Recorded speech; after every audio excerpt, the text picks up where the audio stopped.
back to the North Florida Sports Network. It's that holiday season. It's signing day. Early signing day, that is. Officially signing day. Back in February to sign all the classes. Lost a little luster lately, but still a huge day as you build depth for your roster in the future. I got Jimmy Reno with me. We're going to look at FSU's recruiting class. We're going to look at some big recruits around the nation, talk about where they went, how that affects next year's roster, and really try to get a grasp on what recruiting is now. So keep it locked. If you haven't done so, you should download and subscribe wherever you get your podcast. The podcast is available everywhere. You can watch the show on YouTube, and we're on Facebook, Instagram. All right, Jimmy. Yep. How's it looking so far, man? We're coming at you coming up on 3 o'clock, about 2:35. Right. The bulk of early signing day is all but complete. Right. Biggest news for Florida State, KJ Bolton flip going to Georgia. Yeah. I had him pegged for Auburn. You know, I thought they were going to be the ones that would come in. I saw Muschamp. Yeah, and at that home visit. Yeah, and he said he knew 3 weeks ago he was going to sign with the UGA. Funny that he managed to still come on his official visit to Florida State, even though he already knew he was going to Georgia. You always focus on the bad. Kind of. I think this is still a really, really good class. It is. It's a solid class, man. It's more than solid. It's probably a great class. Likely going to finish in the top 10. Best class at Florida State since 2016. Right. On paper, it's your most top 200 kids since 2016. I think they have 10 that fall in that, whatever consensus ranking they use. Another kid later tonight that kind of falls out of that top 200 range, Dinas White out of North Carolina, is deciding about 6:30 p.m. Okay. Everybody says he's a probability for Florida State, but you can't count him until they've signed. Like I said, he's outside that top 200 player range, but I mean this kid is 6'4", 6'5", 335. He's a body type that is not just growing on trees. Right. So he's a very specific player. He's going to be that space eater in the middle. So it'll be a nice pickup for him. I mean, top 10 class. And right now they sit at 4 still. Yeah, well, you got to figure that Blunt's not coming here. Right. They've known that. He's still being listed as a commit, but that's not going to happen. So, top 10-ish class, man. It's not terrible. Really good. You kind of hoped that coming off a 13-0 season and everything like that, with a lot of NFL prospects on the field, specifically on the defensive side of the ball, that you'd be able to land a little bit more beef, little top-end talent numbers and in quality on both sides of the ball up front. Well, it's been a while on the lines of scrimmage. Those guys go up and they go to the big boys. Top dollar guys. Florida State has to hit the transfer portal when it comes to those type of players. Right. And they've done so in the past. Right. You thought as you move forward, especially with this record, you could attract some of these higher. And that's kind of the question that I had personally these last 3-4 years when Norvell got here is everybody assumed he's using the transfer portal specifically on the defensive line because he has to. There's no talent there, and you gotta bring in high end talent. But they've the way they approach recruiting defensive line, especially at the high school ranks, and just kind of what seems to be a lack of urgency from them. It really has me questioning how much of a premium he puts on recruiting kids in high school. Yeah. especially at that position where you need development. Right, and it just kind of leads to my biggest issue with this class. It is a top 10 class, most likely. You hit on a lot of needs. You got your QB, you got 2 really good running backs, you got skilled players at wide receiver, at tight end. Right. You got 3 tackle prospects on the offensive side of the ball. Defense, you have, even with Bolton flipping, you still have 3 top 100 corners. You got another corner in Ricky Knight who's, blue chip-ish, 3-star, 4-star, so there's something there. But then you get into that front 7 on the defensive side of the ball, and it's scary, man. Lack of numbers and lack of what would be perceived as high-end bodies. If you're going to take 2 defensive linemen, you're going to need for both of those guys to be a hit with the evaluation. They're going to be contributors. And you really don't have an option of them failing, right? Because you only got 2. Yeah. So you would think if you're going to take that number, that they're going to be high-end guys that are going to be ready to contribute, sooner than later. And that isn't what we've seen out of Florida State. We took 1 defensive tackle this class, outside of the kid White who's deciding 630. And it's, he's a guy that might be able to give you something in 2 years. Jamori Flagg, he's not a guy that teams are looking at as he steps on campus and ready to go day 1, or all he needs is a redshirt year and he's going to be right in the mix. It's just, and it's the same story at linebacker. You're seeing guys that are much more, project. And I look at those guys and I'm thinking, man, they're recruiting those guys with that intention. Like, these are guys that we can sign and they'll stay here for 2, 3, maybe 4 years. But there aren't any of the high-end guys ahead of them. You got Blake Nicholson last year at linebacker, and I think D.D. Holmes is a really good player. I think he's underrated. I think he could develop into something quickly. But you've now pigeonholed yourself. You've boxed yourself in to where you have to hit the portal. And they have to be guys that can come in and contribute. And you're pretty much dependent on them being the same level as guys like Verse and Fisk and Jermaine Johnson and Keir Thomas. And it remains to be seen if you're going to be able to do that in the portal every year. So this is a really good class. Yeah. They restocked in a lot of areas, but it needed more beef in the front 7, both in numbers and in guys that are going to be ready to make an impact. So they, and it's tough, man. And you had a guy like Blunt commit, and he flips, and he was doing that the whole time. You were in it for right. Well, I'm going to say this about Blunt, and I'm going to use rankings are subjective, and I know people hate hearing that stars don't matter, because they do. But you look at a guy like Blunt, and you look at where he's ranked this year, even reclassifying, and then you look at a guy like Ruben Bain and where he was ranked last year.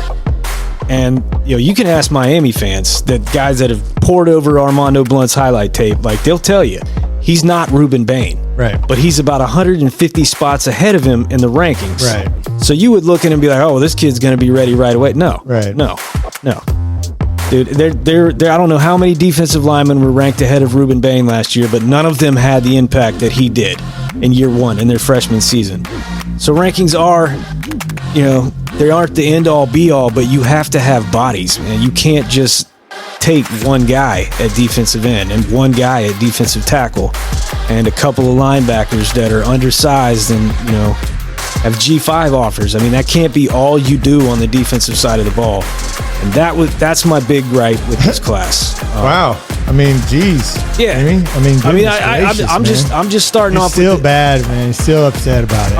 I'm starting off with the negative. I'm coming with the flaw in the class. Okay. Is that you don't want to. You want to get some talent up front. I love the big bodies, man. I always love to see them getting talent. Well, and it's intensified because that's where you're losing most of your guys. Well, look at last year in particular. You bring in talent on the offensive line, bring in talent on the defensive line via the transfer portal. Right. And I think, but you want to have some guys ready that have been here, ready to go.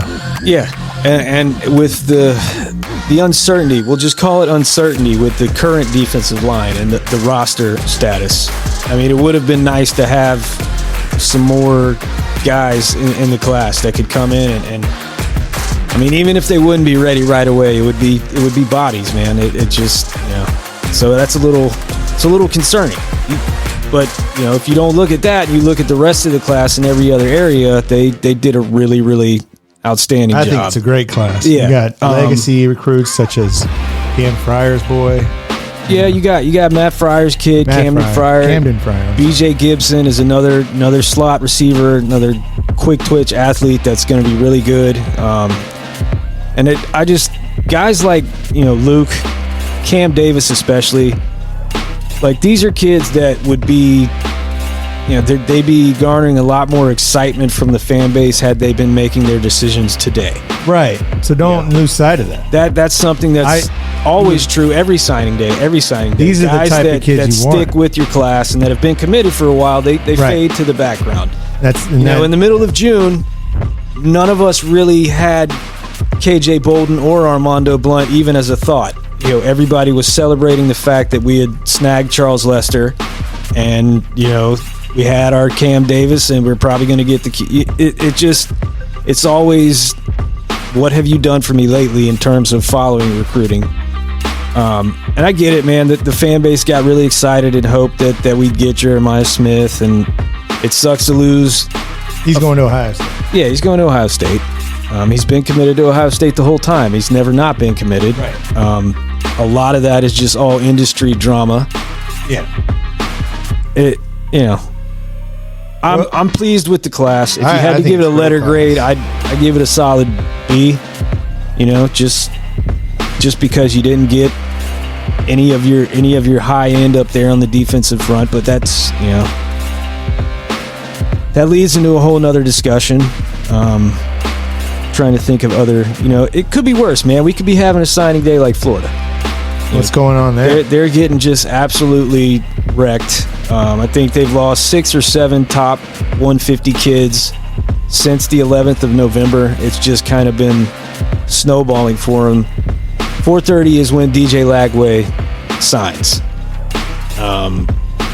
Up until today, it had been 100%. Like, there had been no signs that he was going to waiver from Florida. But now there's a lot of smoke about, holding off on signing, or about USC coming in late.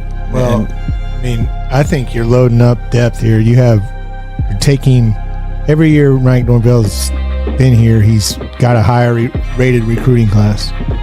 He's getting the kind of guys that are ready to work. We talked to Fabian last week. We asked him, what would you tell a recruit? You don't want to work, don't come here. So yeah, well, you gotta, and let me put my Jimmy Reno reminder out there. And it's no disrespect to any of these kids that are going to play college ball. They just by the sheer percentages of it, 85 to 90% of these kids are not going to live up to any of their hype that they have coming out of high school. So they've turned it into an industry, and it's another way for fans to get excited and brag about something to rival fans and stuff like that. But in honesty, it's basically just like handing out tryouts, man. Like, these coaches are taking their shot at thinking that these kids, and you get a kid like Jeremiah Smith, and everybody knows he's going to be good in college. He's a no-brainer. But for the majority of a lot of these classes, it's kids that are they're taking a flyer on, man. And they want a certain type of kid. Like you said, they make it known, if you're going to come to Florida State, you're going to work. That's all you're going to do. Some kids with high stars next to their name, that might not be for them. It doesn't mean that the kid that Florida State is taking is going to be any less than the 5-star. The whole thing's just kind of a crapshoot when you break down to it. Yeah. Well, let's talk about the wide receivers. There's 4 wide receivers coming in this class. Yeah, let's get to some of the players. They're all 4-stars. Camden Fryer, Dwayne McCoy, BJ Gibson, and Elijah Moore. Out of those 4, talk about? Elijah Moore is to me, he's the guy that is different from the other 3. He's more of a big body downfield. I think there's really less of a chance that you're going to see him do a lot of work in the slot. But he's an exceptional wide receiver. Has one of the biggest wingspans in the class. Catch radius is off the charts. Was a huge target for Ohio State.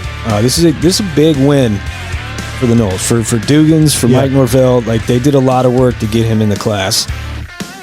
B.J. Gibson, a two-sport athlete, exceptional baseball player, legitimate explosiveness from that slot position. He's another guy. He's about 5'10", maybe 5'11". Him and Cam Fryer are very similar in their game.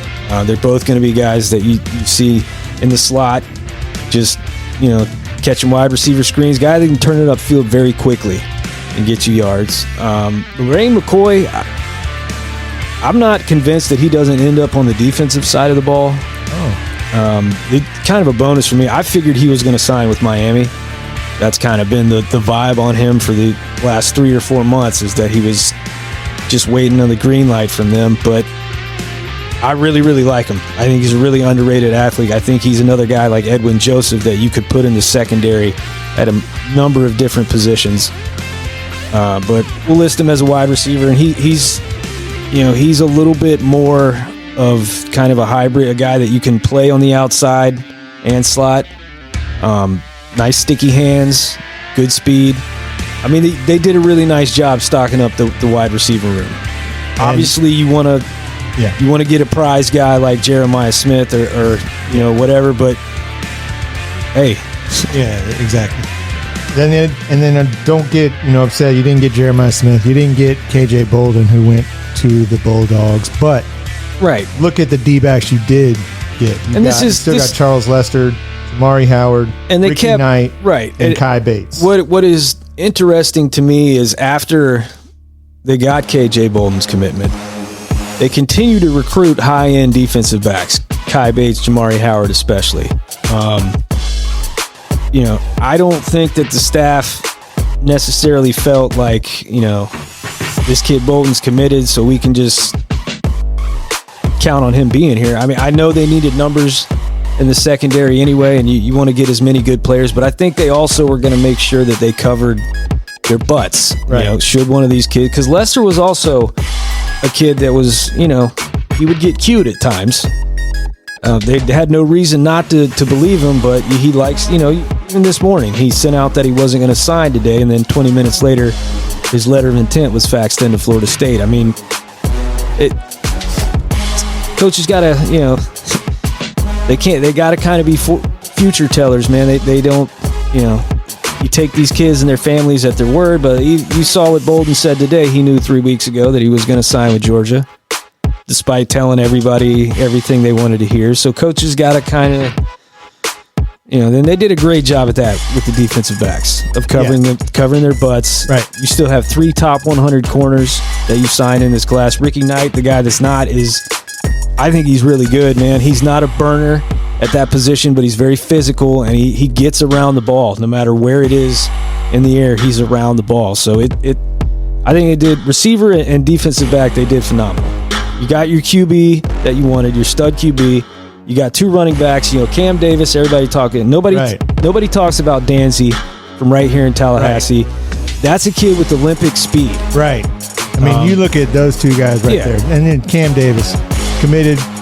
Yeah, when we were 0-4 2 years ago. 0-5, right in there. And he believed. He's a kid who's watched his rankings on websites go down with every update. They have gone down. He hasn't done anything but put up the same stats that he did when they ranked him as a 5-star, but he's been committed. He hasn't taken any visits. He's not doing any interviews. He's not, there's nothing that's going to generate clicks with this kid. We got to keep just sliding him down. That's fine. The rankings don't matter. Fine. This is a kid to be excited about. Yeah. You also have a speed guy right here from Florida High and Danzy. So that's a guy that's he's gonna slide into that Toa Philly role with seamlessly. They did a really nice job at the skill positions. Right. You can hit at the transfer portal, man, and get the online. You got to fill the holes. Yes, you want to get those big guys, but you do. But it's an uneasy feeling though to be in this position. I think myself included, the entire fan base is used to, when Florida State's good, Odell goes in and he gets Timmy Jernigan's and he gets Eddie Goldman's and things like that, and that's not happening. Yeah. So that, but like you said, they're premium positions now. Better to go get another Fisk. Yeah, you just go take the MAC Defensive Player of the Year. And I'm with it, man. The best defensive lineman in the MAC for real every year, every single year, man. I would have been thrilled if that transfer. The linebacker from Miami of Ohio. Right. Yeah, he would have been great coming here, but he's locked in up there in Oxford, man. What about the kid from Troy? I'm just waiting for him to jump in the portal. That's another thing is that there's kids that are going to be jumping in the portal that are waiting. Right. They're waiting for early signing day to be over. They're kind of waiting to see where the opportunities are going to be and what schools are going to really need something. Like for instance, Florida State really needs linebacker help. Yeah. The rumor is that the Bowles kid from UGA is going to hop in the portal. That's somebody that, some of the resources we're allocating to high school recruiting and this and that, like you maybe want to take a look at that kid. Theoretically. It's all theoretic, hypothetically. We're going to do a moment. Unrealized idea. Unrealized. The unrealized idea that you had. Who's getting it for recruiting? Today. The unrealized idea? Yeah. Today? Today is going to be Billy Napier and his staff. I was ready to give it to Ryan Day, man. He looked like he was going to catch it on the chin today. It looked like they were losing their big 5-star from Buford. It looked like Smith might really go to Miami, but they managed to hang on and really have a nice class. It's definitely Florida. Their class has fallen off the rails. If they can just keep DJ Lagway, he's at 430. Yeah, 430. If you lose DJ Lagway, dude, you might really see Napier lose his job. Well, with that schedule, it feels like it's set up for him to lose his job. Well, he didn't do any favors there. That's one of the toughest schedules I've ever seen. Right, but for the past 3 months, all they've been pumping to that fan base is, just wait till these recruits get here. They have to play a true state championship next year. They're going to play all 3 Power 5 schools that are in Florida besides them. There's a real chance. There's a real chance of them going 0-3. And then they have murder. They have to play. Everybody's seen it. It's a ridiculous schedule. You better be ready. I mean, if Florida makes a bowl next year, coach of the year. Right now, just early reaction, but he'll be gone. Right. Before they're just like, all right, we're just going to lose. Before they have a chance to even go to fire him and try to find the next guy. It is. I really, some of the missteps that he's taken as head coach there are they remind me a lot of Willie. Really? Yeah, just decisions that, like, what were you thinking kind of decision. They still don't have a defensive line coach. They got rid of their guy, before this, as soon as their season was over, they announced that they're getting rid of their D-line coach, and they've yet to replace him. Well, and this was the most crucial time for recruiting, and they've just watched. It's a different game, man. And you gotta. I love what I really like about Mike Norvell since he's been here, and what Fabian Lovett kind of alluded to last time was, it's been the same way. When they were 0-4, and when they were 13-0, they did everything the same. And you gotta love that. And if you don't want to be a part of it, don't come. You got a guy like Cam Davis coming. You got a kid like Camden Fire coming. Yep. Luke Cromenhall. You got your quarterback. He's never had a problem recruiting quarterbacks. The previous coaching staff couldn't even get one. So I love what I'm seeing. You have to have that mindset in today's. You don't want to fall victim and getting into these bidding wars or whatever. Like, hey, here's what we're going to offer you. We want you to come. Here's the standard. Boom. If you don't like it, don't come. And just move on. Keep it classy and move on. I think they very clearly have a certain set of rules, standards, call them whatever, and when it comes to NIL, that they're not going to engage in. Right. And I think that's ultimately why they keep losing their. The kid Falk last year. 2 years in a row. Well, dude, the kid Falk last year that went to Auburn. Let's be honest, dude. Yeah. The only reason he wasn't committed to Auburn in the first place was because Brian Harsin was their head coach. And that might be the worst hire in the history of the sport. Right. That was a kid that you were doomed as soon as they fired Brian Harsin. And it sucks, man. It sucks. You just, you would love for the staff to be able to hold on to kids like that. But it just, it seems that might be their great fault, is that they're going to get left at the altar pretty much every signing day by at least one kid. But it's how you cover your butts, right? How you make up for that. And for this position, KJ Bolton, for this particular one, like, they did a really nice job of making sure they had other guys. Defensive line, Blunt, even though they've known Blunt has been going to Miami for probably the last month and a half, they've done absolutely nothing really to supplement that. Right. That's what is confusing. But again, like you touched on the mindset here, that it's work, and it doesn't change. Right. And that's very hard to maintain when you're going through assistant coach turnover. Right.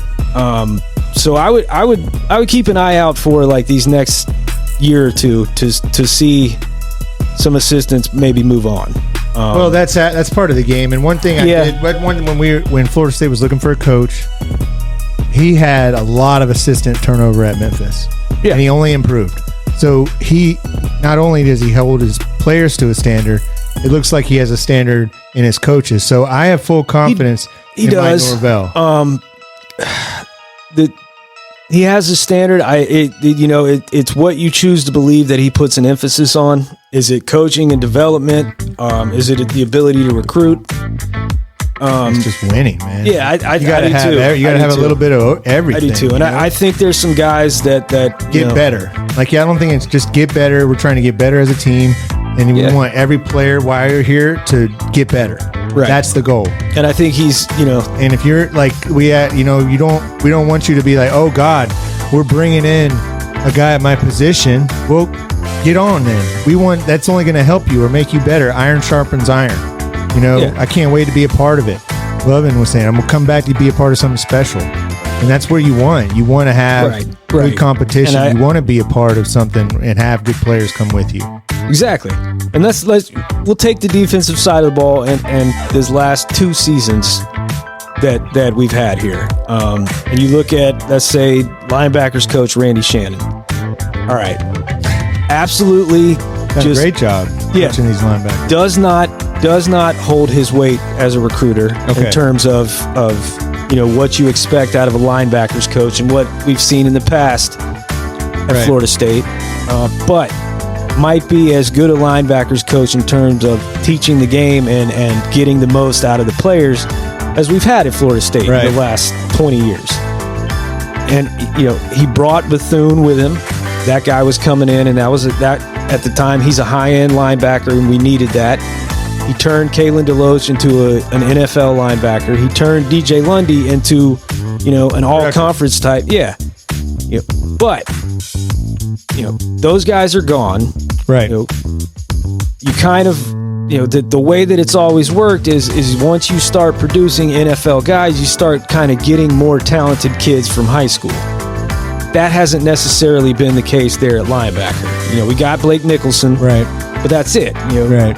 Bunch of underrated or lowly rated guys. Doesn't really reflect their ability, just that they're not really going to be ready to step on.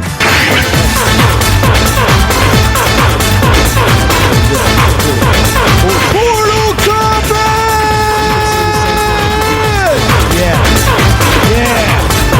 Yeah. Sorry, man. Yeah. And that's where you got to have to hit. Man. Well, that's if it's going to be something that they continue to just, we're just going to take our chances on the portal, then guys like Randy Shannon will probably keep him around because you can trust him to coach and develop. Same thing with Odell, although I'm gonna be honest with you, man, as much as I love Odell, and I do, I really do think that, like, the entire defensive line strategy of recruiting needs to be overhauled. Whether that means he needs to be put in a different role or you need to make a change. Because I don't understand it. I don't understand how you could have a defensive line with Fisk and love it, and even Farmer getting NFL buzz, and you got Peyton and Verse out there, Right. and you can't seem to buy a quality defensive tackle prospect. Well, the game's changing, man. Yeah, The but players aren't the same. They're not the same, but it comes down to, well, are we not allocating the resources towards that position? Because that's a huge mistake if we're not. Well, if you look at it, I think it's not. You look at the skill position as opposed to front or offensive line or front seven.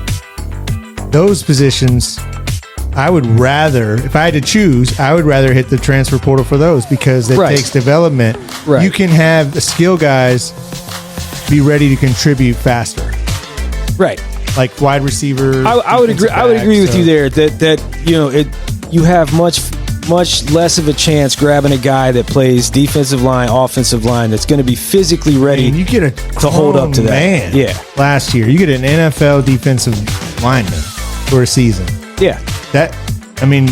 Do that again. You're going to Right. have to And find some positions. That's the great question. Is it going to actually be a model that is sustainable and No. every year? Right. No. And I see You're not going to get a Fisk every year. You're going to try to. You're going to try, but like the hope. Can't rely What on it. I'm saying is the hope is that a 13-0 season, Right. 19 straight wins, Right. guys Come on the to a guy line, here, yeah, like you should be walking into dudes in the top 250. Anybody playing on the D line, and hey, at least getting looks. We knew this was coming. It's the Wild Wild West. This is professional football, Right. and it But- doesn't have any rules. Right, but there's no reason why we shouldn't be spending professional money at that position. Right. Well, you're going to have. Yeah. You're gonna So that's compete with my other teams. big question is really what is going on with the defensive line, recruiting, not even in high school, just portal. Like what's going to happen with that going forward? Because right now it certainly looks like they're relying solely on portal.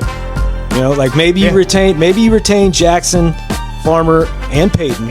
I'm operating under the assumption that all three of those guys are gone. All right, your best defensive linemen all came via the transfer portal. So just keep it rolling. Yeah. And you've done it. You kept it rolling. You just got to keep swinging. Right. And so you don't want to take guys like you're going to swing, and they swung at the big guys, the big fish. Yeah. And they did not get them. They were in there. So now they're sitting back. Now you have to hope. Now you have to hope, but those you don't- guys yeah. actually You were go in the portal. you were hoping that you would capitalize off, the good work you've done, but Right. it's just a competitive market out there. And it is. And the problem is now, with Desperate schools this are gonna first come portal in. window, you've seen all the real top end talent at that position or along the defensive line has been scooped up. And you're going to get life-changing money without even playing a down.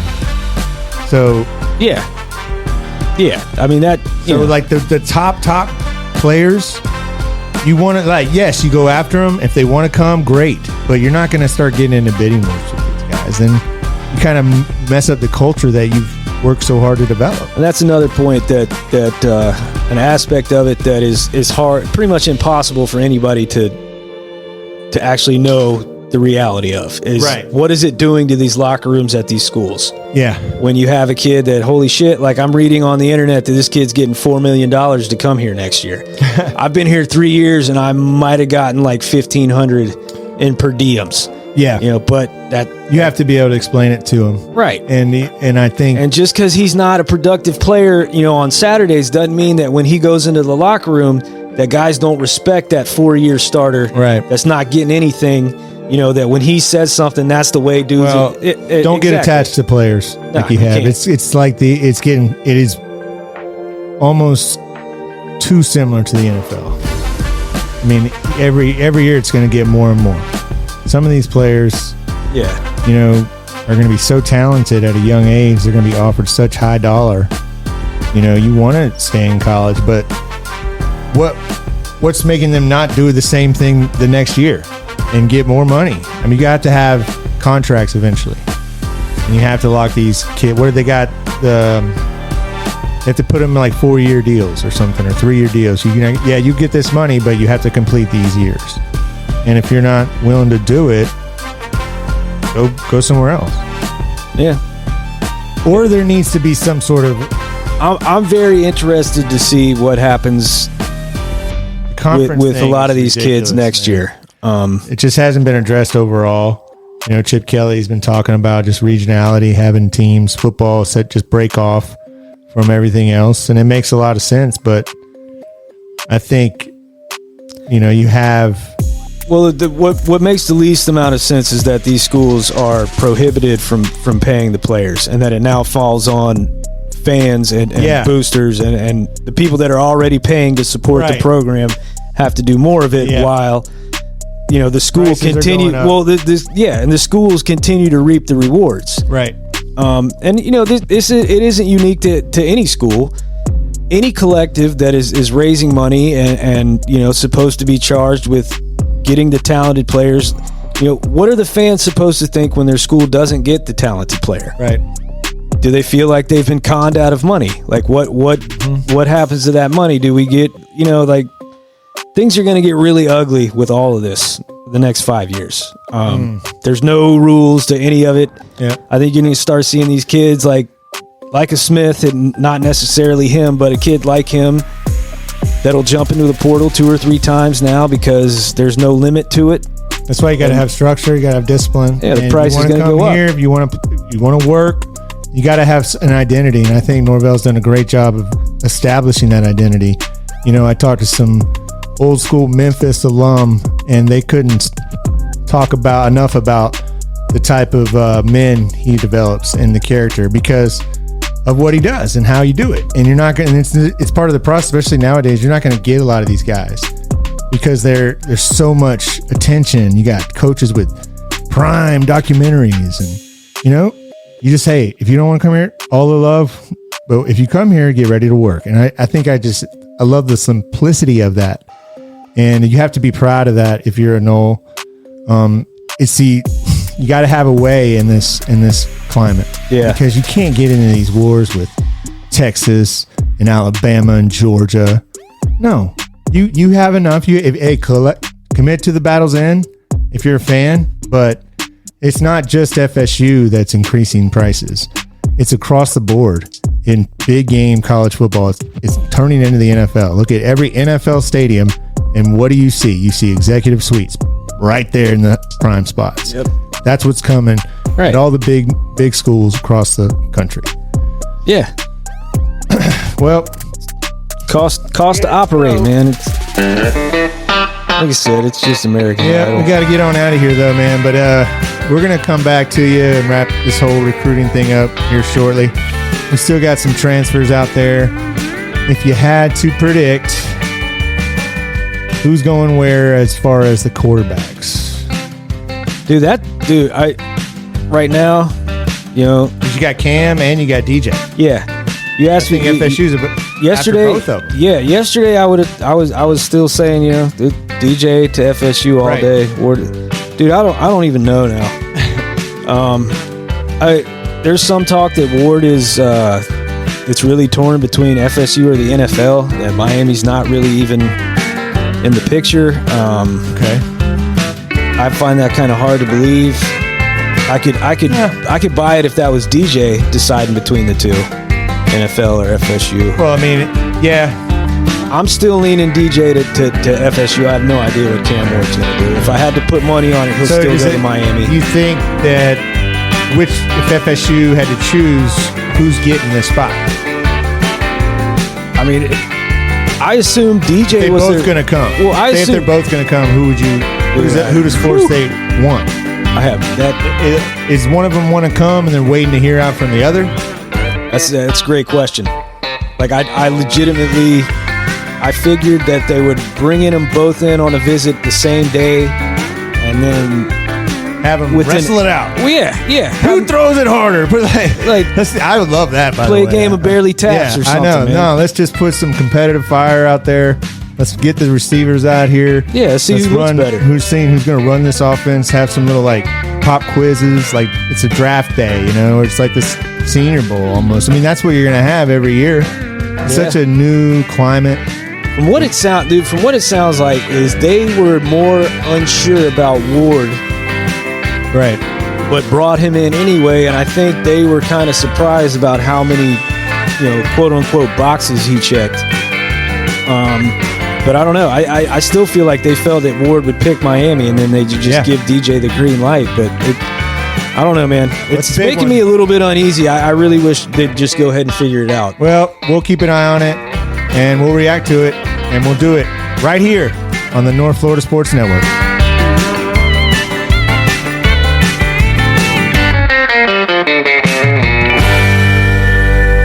We had to go. Our ride was here. We got a shuttle to our